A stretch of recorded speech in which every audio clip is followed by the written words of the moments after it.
नमस्कार मित्रांनो, स्वागत आहे तुमचं पायल रेसिपीमध्ये। तर आज आपण बनवणार आहोत व्हेज हाक्का नूडल्स। त्यासाठी मी इथे कढई गरम करायला ठेवलेली आहे। कढई तापल्यानंतर त्यामध्ये आपल्याला 2 ते 3 तांबे पाणी टाकायचं आहे। पाणी टाकल्यानंतर आपल्याला त्यामध्ये थोडंसं तेल आणि चवीनुसार मीठ टाकायचं आहे। व्हेज हाक्का नूडल्स ही रेसिपी खूप साधी आणि सोपी रेसिपी आहे, लगेच तयार होते ती। पाणी उकळायला आलं की त्यामध्ये आपल्याला जे आपले नूडल्स आहेत ते आपल्याला टाकायचे आहेत। तुम्ही तोडूनही टाकू शकता किंवा असे अख्खे पॅकेट जे भेटतात तेही टाकू शकता तुम्ही।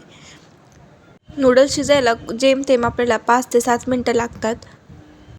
तुम्ही बघू शकता आपले नूडल्स किती छान प्रकारे शिजलेले आहेत। नूडल्स सहजपणे कट होत आहेत, म्हणजे आपले नूडल्स छान प्रकारे शिजलेले आहेत। हे नूडल्स एका कंटेनरमध्ये किंवा जाळी असलेल्या भांड्यामध्ये काढून घ्यायचं आहे।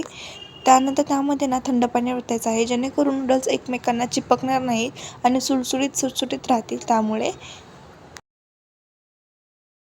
तुम्ही बघू शकता। त्यानंतर त्यामध्ये आपल्याला 1 चमचा तेल टाकायचं आहे, जेणेकरून ते जे नूडल्स टाकायच्या टायमिंगला ते एकमेकांना चिपकणार नाही।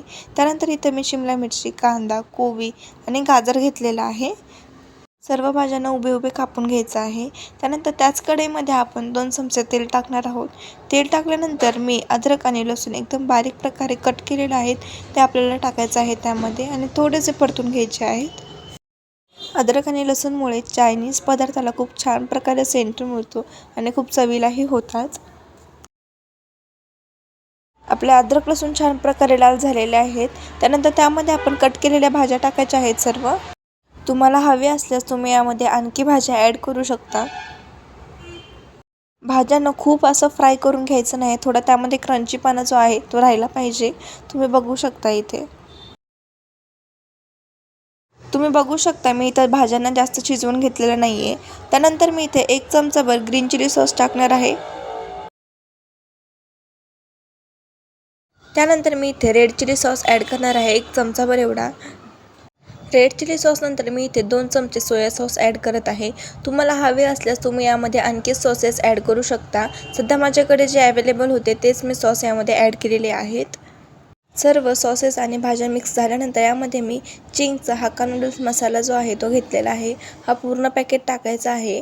त्यानंतर मी 2 ढाकण विनेगरचे टाकणार आहे। तुम्हाला हवे असल्यास टाकू शकता किंवा हे स्किप केलं तरीही चालेल। ते झाल्यानंतर सर्व छान मिक्स करून घ्यायचं आहे आपल्याला। त्यानंतर इथे जे आपण नूडल्स जे ठेवलेले होते ते तुम्ही बघू शकता किती छान सुटसुटीत झालेले आहे नूडल्स। ते नूडल्स आपल्याला यामध्ये टाकायचे आहे आणि सर्व नूडल्स छान प्रकारे मिक्स करून घ्यायचे आहेत।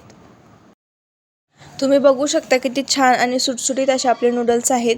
मी मगाशी सांगितल्याप्रमाणे आपण यामध्ये तेल आणि थंड पाणी ॲड केलेलं आहे, त्यामुळे हे आपले नूडल्स एकमेकांना चिपकलेले नाही आहेत। तिथे बघू शकता आपले नूडल्स छान प्रकारे तयार झालेले आहेत। रेसिपी आवडली असल्यास पायल रेसिपीला सबस्क्राईब, लाईक, कमेंट आणि शेअर नक्की करा। थँक्यू।